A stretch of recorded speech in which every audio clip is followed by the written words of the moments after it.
The sun in Chicago was beginning to set when Ethan Thompson left Brookhaven Baptist Church that Wednesday, in March 2017. His thoughts still echoed the sermon he had just delivered on sin and redemption, a theme that had dominated his preaching for over 2 decades.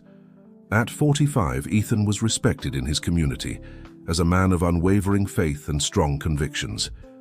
Pastor Thompson, the voice of Emily, one of the oldest members of the congregation, reached him in the parking lot. "Do you have a moment?" Ethan checked his watch. 6:45 p.m. There would still be time to get to the hospital to visit his father before visiting hours ended. "Of course, Emily. What can I do for you?" "It's about my son, Daniel. He said he doesn't believe in God anymore." Emily's voice trembled. "After he lost his job, he started questioning everything. He says that if God existed, he wouldn't allow so much suffering." Ethan sighed inwardly. It was a story he had heard hundreds of times, and his response was ready, like a well-rehearsed script. "Emily, remember Job. God allows trials to test our faith. Your son is being tested, and it's up to us to show him the way back through prayer and submission to divine will." The words sounded hollow, even to his own ears, but Emily seemed to find comfort in them. After a few more minutes of conversation, Ethan finally got into his black Volvo, a gift from the congregation on his 10th anniversary as a pastor. As he drove along I-90 toward the University of Chicago Medical Center, where his father was recovering from heart surgery, Ethan reflected on his own spiritual journey. Since childhood, his life had been shaped by the church. The son of a pastor, the grandson of a pastor, it was as if his destiny had been mapped out even before his birth. The traffic flowed smoothly when a troubling thought crossed his mind. How many times had he truly questioned his own beliefs? How many times had he allowed himself to doubt, to explore, to seek answers beyond the memorized verses and traditional interpretations? It was in that moment of distraction that everything happened.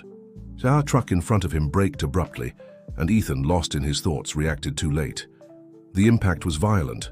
The sound of twisted metal filled his ears, and the world began to spin in slow motion. In his last moments of consciousness, Ethan felt a strange sensation. For the first time in a long while, he felt no fear. Instead, an inexplicable peace enveloped him as his car spun across the lane. The sound of sirens seemed distant when the paramedics arrived.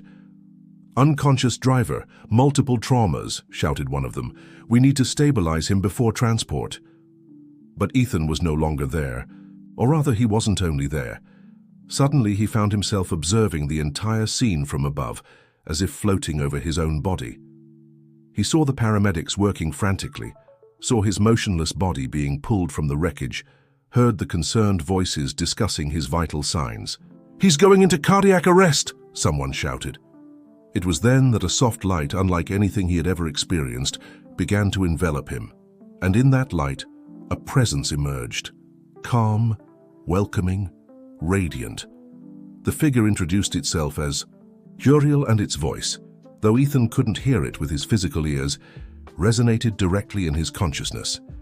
"Ethan," the voice was both ancient and new, familiar and unknown, "your journey is just beginning." As the doctors struggled to bring his body back to life, Ethan felt himself being guided by Uriel into a dimension beyond physical reality. It was as if every certainty he had built throughout his life was about to be gently deconstructed and rebuilt under a new perspective. "But what about my father?" Ethan tried to argue, thinking of the man still recovering in the hospital. "He needs me." "Everyone has their own path," Uriel replied serenely. "Now is the time for you to discover yours." In the physical realm, the heart monitor began to emit a continuous, alarming sound.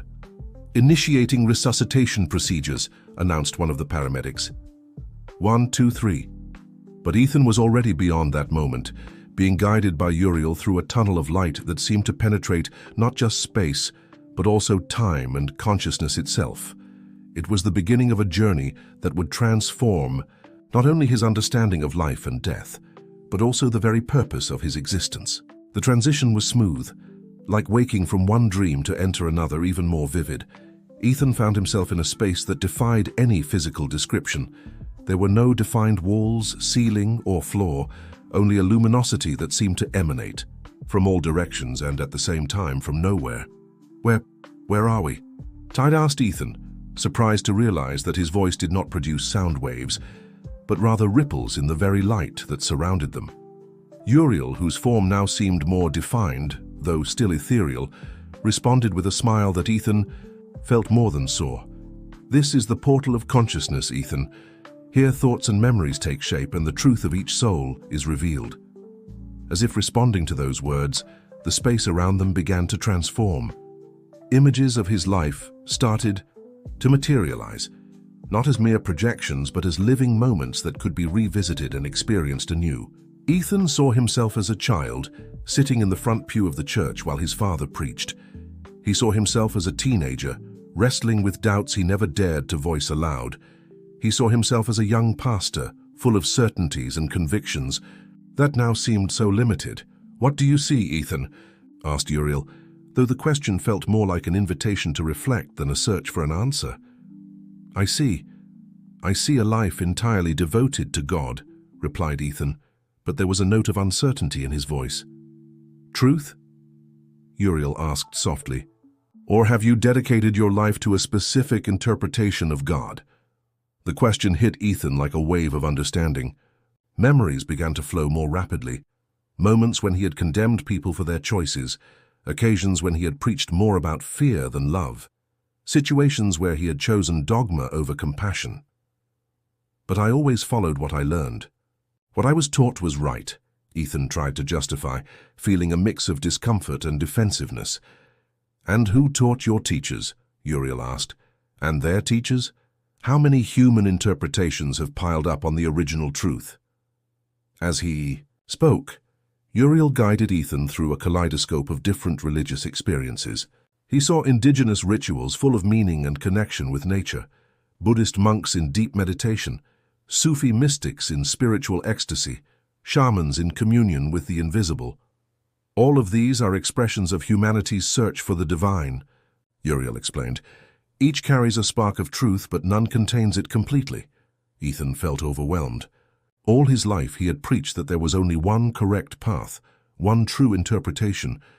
Now, faced with this vast array of spiritual expressions, his certainties began to dissolve. "But then, how do we know what is true?" he asked, his voice trembling with the intensity of doubt. "Truth, Ethan, is not a set of rules or dogmas," replied Uriel. "Truth is a living experience. It is love in action. It is the ability to see the divine in all things and in all beings." At that moment, a new presence began to make itself felt in the room. It was different from Uriel, more intense, more challenging. Ethan felt a shiver of recognition and fear. "Ah, yes," said Uriel, as if he had been expecting this. "The time has come for you to meet another aspect of truth. The one whom your sermons have so demonized, yet without whom spiritual understanding remains incomplete." The presence intensified, and Ethan realized he was about to encounter something or someone that would challenge his conceptions of good and evil, light and shadow, divine and profane, even more profoundly. The presence that materialized before Ethan was nothing like he had imagined. There were no horns, no fire, no grotesque figure that haunted the nightmares of the faithful. Instead, there stood an entity of extraordinary beauty, with eyes that seemed to hold all the wisdom of the universe, and a smile that blended irony and compassion. "Lucifer," whispered Ethan, more in recognition than in fear. "Ah, you recognize me," replied the figure, his voice musical and deep. "But I ask, do you know me?" Uriel remained present, but now as a silent observer. Ethan realized that this encounter was a fundamental part of his journey. "You are the adversary," said Ethan, trying to remain true to his convictions, even in this surreal situation. Lucifer laughed, a sound reminiscent of distant bells. "That's what they call me, isn't it? The adversary, the tempter, the prince of darkness. So many names, so many labels, so much misunderstanding." Approaching, Lucifer continued, "But tell me, Ethan Thompson, what is light without shadow? What is faith without doubt? What is truth without questioning?" Each word reverberated not just in Ethan's ears, but in his very soul. Memories began to surface, moments in his life when doubt had been his greatest teacher, occasions when questioning had led him to deeper understandings. "You've dedicated your life to preaching." "About me," Lucifer observed. "But have you ever wondered why I exist? What is my true role in the divine plan?" Ethan felt disarmed. All his theology, all his sermons about evil and temptation now seemed far too simplistic. "My role, dear pastor, is not to tempt or corrupt," explained Lucifer. "It is to question, to challenge, to make souls step out of their comfort zones and truly think about what they believe." As he spoke, the environment around them transformed. Ethan saw great moments in human history where questioning had led to progress. Scientists challenging established dogmas, reformers questioning corrupt institutions, mystics seeking direct experiences with the divine beyond official doctrines. "Without me," Lucifer continued, "humanity would still be in spiritual infancy, blindly accepting everything they are told. Free will, which your God so values, requires the ability to question in order to truly exist." Ethan felt tears streaming down his ethereal face. How many times had he condemned the doubts of his faithful? How many times had he treated questioning as a sin? "But the evil in the world," began Ethan. "Ah, yes," Lucifer interrupted softly. "Evil. So easy to blame me for it, isn't it? But look deeper, Ethan. True evil does not come from questioning, but from absolute certainty. How? Many atrocities have been committed by those who were absolutely certain of their righteousness. New images emerged. Religious wars, persecutions, intolerance, and violence, all justified in the name of absolute and unquestionable truths. Your own story, Ethan," Lucifer continued, "is not one of fall, but of enlightenment. You are here, not because you sinned, but because you dared to question, even if unconsciously." Uriel, who had been silently observing until then, stepped forward. "Questioning," he said, "when born from a sincere desire to understand, is a form of prayer." Ethan felt transformed. It was as if years of conditioning were dissolving, revealing a deeper and more complex truth. But then, "How should I preach? How should I guide my congregation?" he asked, feeling simultaneously lost and found. Lucifer smiled again, this time with genuine kindness. "Do not preach certainties, Ethan. Preach possibilities. Do not condemn doubt. Celebrate it as part of the spiritual journey. Do not demand blind submission. Encourage conscious seeking. And remember," added Uriel, "true spirituality is not about having all the answers, but about remaining open to the questions." In that moment, Ethan understood that he was experiencing something far beyond a near-death experience. It was a spiritual rebirth. The environment around Ethan began to transform again, but this time in a different way. The presence of Lucifer gradually dissipated, and a new light, softer and more welcoming than any before, began to fill the space. Ethan felt his entire being vibrate in response to this new presence.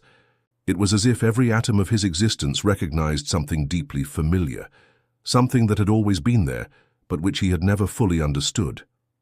"My son," a voice resonated, not just in his consciousness, but in every fiber of his being. It was Jesus, but not as the paintings depicted him, not as the churches described him. It was a presence that transcended form and image, emanating pure, unconditional love. "Master," Ethan wanted to kneel, but he realized that in this dimension physical gestures were irrelevant. What mattered was the truth of the heart.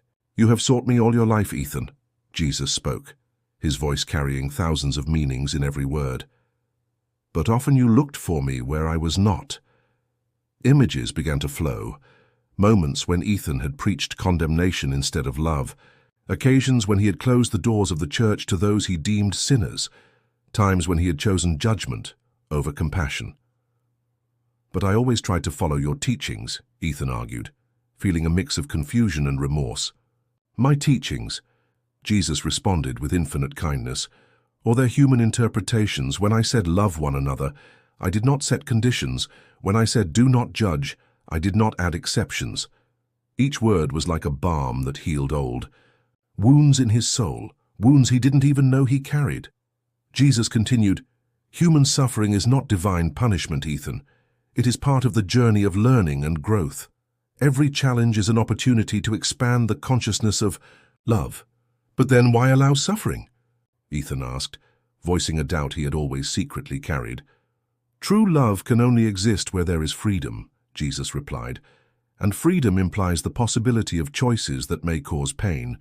But even in pain, there is purpose, there is growth, there is evolution of consciousness." At that moment, Ethan understood something profound about the nature of divine love. It was not a conditional love that demanded perfection, but a love that embraced imperfection as part of the growth process. "Your sermons on judgment and condemnation," Jesus continued, "have driven many away from the true meaning of my message. The kingdom of heaven is not an exclusive place for the pure, but a consciousness of unity with the whole, available to all who open themselves to love."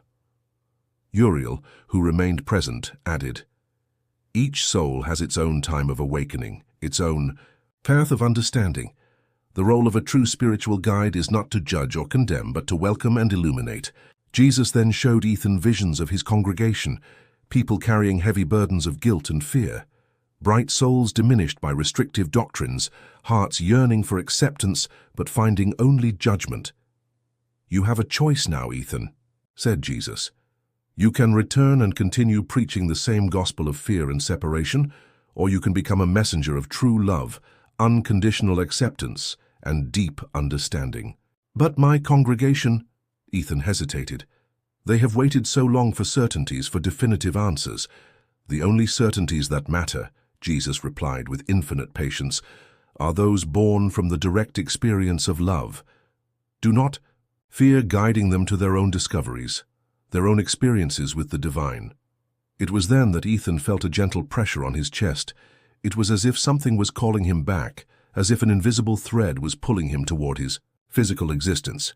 "Your body is responding to the resuscitation procedures," explained Uriel. "The time has come to decide. Are you ready to return with this new understanding?" Ethan looked at Jesus, who smiled with such love that it seemed to illuminate the entire universe. "The choice is yours, my child, but know that no matter what you decide, my love for you and for everyone remains constant and eternal." With tears of gratitude and understanding, Ethan felt ready to return. There was so much to transform, so much to share, so much love to express. The first sound Ethan heard was the rhythmic beep of the heart monitor. His eyelids felt as heavy as lead, but gradually he managed to open them, finding himself in a hospital room. The fluorescent light seemed strangely dull compared to the brightness he had just experienced. "He's waking up," exclaimed a female voice. "Dr. Miller, he's responding." The doctor quickly approached, checking his vitals. "Mr. Thompson, can you hear me? Squeeze my hand if you can understand me." Ethan managed to make a slight movement with his fingers. His body felt distant, as if he were wearing a suit that was too heavy, but his mind was extraordinarily clear, filled with memories of his experience. "You gave us quite a scare," continued Dr. Miller. "You were in cardiac arrest for almost 4 minutes. We were almost—" He didn't finish the sentence, but it wasn't necessary. Emily, the same faithful woman Ethan had spoken to before the accident, was in the room. She had been contacted as a representative of the church after the accident. "Pastor, thank God. We were all praying for you." Ethan tried to speak, but his throat was too dry. A nurse approached with a glass of water and a straw. After a few sips, he finally managed to say, "My father?" "He's fine," Emily replied quickly. "Still recovering." "In room 507. When he heard about your accident, he insisted on coming to see you, but the doctors wouldn't allow it." In the days that followed, Ethan alternated between periods of consciousness and deep sleep. During his moments of wakefulness, the memories of his experience remained crystal clear, unlike a dream that fades upon waking. Every detail was vivid in his mind: the encounter with Uriel, the transformative conversation with Lucifer, the loving presence of Jesus. A week after waking up, still connected to various monitors but already able to sit up in bed and hold longer conversations, Ethan received a visit from the church's board of deacons. They entered the room with solemn expressions, carrying a folder of documents. "Pastor Thompson," began Michael Johnson, the senior deacon, "we've brought some administrative matters to address. The church needs direction during your recovery." Ethan observed each of them with new eyes. He could now see the weight they carried, the masks of certainty that hid their own doubts and fears. "Before any administrative matters," he said softly, "I would like to share something with you." And so, for the first time, Ethan began to recount his experience. He spoke about the tunnel of light, about Uriel, about his encounter with Lucifer that challenged all his preconceptions, and about the transformative presence of Jesus. As he spoke, he could see the different reactions on their faces: disbelief, fascination, concern, and in some, a flicker of recognition. "Pastor," interrupted Johnson, his voice tense, "are you sure? I mean, after such a trauma, sometimes the mind can—" "I have never been more certain of anything in my life," replied Ethan with a serenity that surprised everyone. "And I know that what I'm about to say will be hard to accept, but our church needs to change. I need to change." A heavy silence fell over the room. The deacons exchanged worried glances. "What kind of change?" Johnson finally asked. "We need to stop preaching fear and start preaching true love. We need to stop judging and start welcoming. We need to understand that God is far greater than our limited interpretations." Taz Chapter 6, The Transformation. The months following Ethan's discharge from the hospital were intense and challenging. His physical recovery was progressing well, but it was the changes in his way of leading the church that caused the greatest turmoil. His first sermon after his return was a defining moment. The church was packed. Many came out of curiosity, others out of genuine concern for their pastor. Ethan stepped up to the pulpit, leaning on a cane, still bearing visible marks from the accident, but his eyes shone with a new light. "My dear friends," he began, his voice softer than usual, "for years I preached about a God of judgment and condemnation. Today I come to speak about the God I truly encountered, a God of unconditional love and infinite acceptance."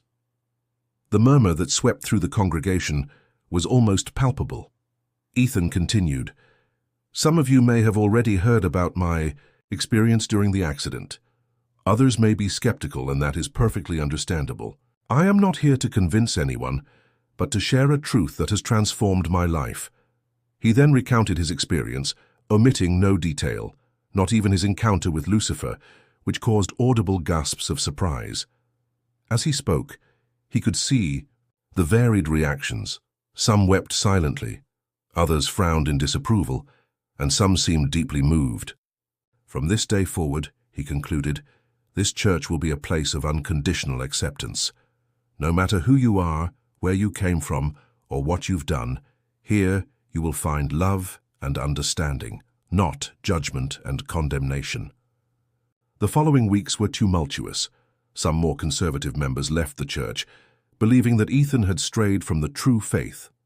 Others, however, began to show up, people who had long felt alienated from organized religion, seeking a more inclusive and loving spirituality. Emily, who had witnessed his transformation from the beginning, brought her son Daniel back to the church. "Pastor," she said with tears in her eyes, "for the first time in years, my son said he feels God as a presence of love, not fear." But not everything was harmonious. On a particularly tense afternoon, Michael Johnson and other deacons confronted Ethan in his office. "Pastor," Johnson said, "you need to understand that your new ideas are causing division. Some traditional families are threatening to withdraw their financial support from the church." Ethan smiled serenely. "Daniel," he replied, using the deacon's first name for the first time in years, "do you remember when your daughter left home to live with her girlfriend? Remember how you rejected her, based on what I and this church preached?" Johnson paled. It was a subject he tried hard not to think about. "This is different," he murmured. "No, it's not," Ethan replied gently. "I helped build walls between parents and children, between people and God, all in the name of a limited interpretation of truth. I can't keep doing that." The deepest change, however, happened in the small moments. Like when a young single mother, who used to sit at the back of the church in shame, began actively participating in ministries. Or when a group of former addicts found in the church not just acceptance, but a safe space for their recovery. In his moments of doubt, which still existed but were now welcomed as part of the process, Ethan remembered Jesus' words during his experience. The kingdom of heaven is not an exclusive place for the pure, but an awareness of unity with the whole. One Sunday after the service, an elderly woman approached him. "Pastor," she said with a trembling voice, "for 50 years I've been attending churches, but today, for the first time, I felt that I can be loved by God exactly as I am." It was at that moment that Ethan realized the transformation wasn't just his own. It was part of a larger movement, a collective awakening toward a more authentic and loving spirituality. Chapter 7. Echoes of Change. News about the transformation of the Brookhaven Baptist Church began to spread beyond the borders of Chicago. At first, it was just comments in local religious groups, then articles on specialized blogs, until a national newspaper published an extensive feature on the pastor who returned from death with a new message. The article, written with sensitivity and depth, catalyzed a wave of national interest. Ethan began receiving invitations to share his experience at other churches, universities, and television programs. Initially reluctant, he realized that his story could help others find a more authentic and liberating spirituality. During one of these talks at a university in Seattle, a young theology student raised a provocative question. "Pastor Thompson, how do you respond to those who say your experience was just a hallucination caused by a lack of oxygen to the brain?" Ethan smiled, recalling his own earlier skepticism. "I don't seek to prove that my experience was real in the scientific sense," he replied. "What matters are the truths it revealed and how those truths have been transforming lives." His answer sparked a wave of reflection in the audience. After the lecture, a group of local pastors approached him. Some were curious, others skeptical, but all were intrigued by his new approach to spirituality. "How do you handle the scriptures now?" one of them asked. "After all, there are passages that clearly speak of judgment and condemnation." "The scriptures are a precious guide," replied Ethan, "but we need to understand that they were written by people trying to express divine experiences through human limitations. The spirit behind the words is more important than their literal interpretation." As his message spread, Ethan began receiving letters and emails from people across the country. Stories of transformation, reconciliation, and spiritual healing. A father wrote about how he had reconciled with his gay son after hearing Ethan speak about unconditional love. A former pastor shared how his message helped her overcome years of guilt and shame. Not all the attention was positive. Conservative. Religious groups began denouncing Ethan as a heretic. Theological blogs published lengthy articles criticizing his dangerous distortion of the gospel. Some even suggested that his experience had been an elaborate deception by the devil himself. At a conference in Los Angeles, a well-known religious leader confronted him publicly. "Pastor Thompson, you are leading people to hell with your message of false tolerance." The auditorium fell into a tense silence. Ethan observed the man for a moment before responding, "You know, I used to think exactly like you. But I discovered that the real hell is living without love. It's judging and condemning in the name of God. It's denying others the grace we all need." His response sparked spontaneous applause, but more importantly, it was the look of recognition in his accuser's eyes. Later, the same man approached him privately. "I'm afraid," he confessed. "Afraid of being wrong, afraid of having spent my entire life preaching something that hurts people instead of healing them." "Fear is natural," Ethan replied gently, "but don't let it stop you from growing." Amidst these upheavals, Ethan decided to write a book about his experience, not to defend himself or prove anything, but to share his journey of transformation more fully. The book, titled Between Light and Shadow, A Journey of Death and Spiritual Rebirth, became an unexpected bestseller.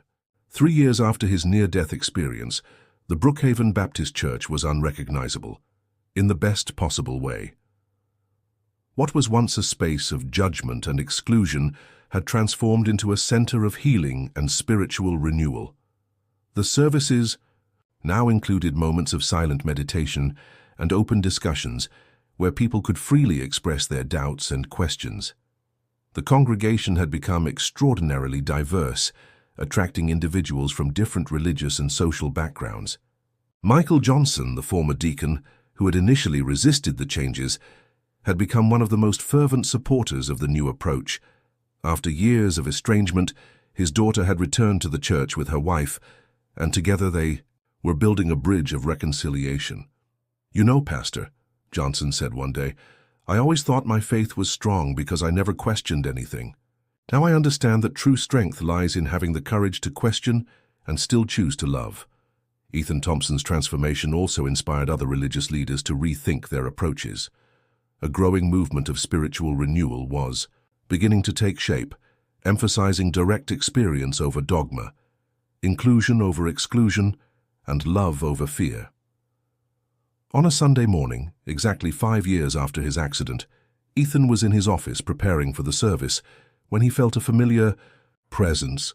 It wasn't a vision or an audible voice, but that same sense of peace and wholeness he had experienced during his spiritual journey. "You have fulfilled your mission well." The presence of Uriel made itself known in his consciousness. Ethan smiled, feeling tears of gratitude fill his eyes. "There is still so much to do," he thought. "There always will be," the presence replied. "But you have planted seeds that will continue to grow long after your time here." In that moment, Ethan understood that his near-death experience had not been solely about his personal transformation. It was part of something greater, a movement of collective awakening toward a more authentic and inclusive spirituality. When he stepped up to the pulpit that morning, Ethan looked at his congregation with renewed love. There were people from all walks of life, united not by dogma or fear, but by a genuine desire to grow spiritually and express love. "My dear ones," he began, "today I want to speak about something I've learned over these past 5 years. The true miracle is not in extraordinary experiences, but in how we choose to live each ordinary moment with extraordinary love." And so, in a transformed church in Chicago, a new story continued to unfold, a story of love, acceptance, and spiritual renewal that would echo for generations.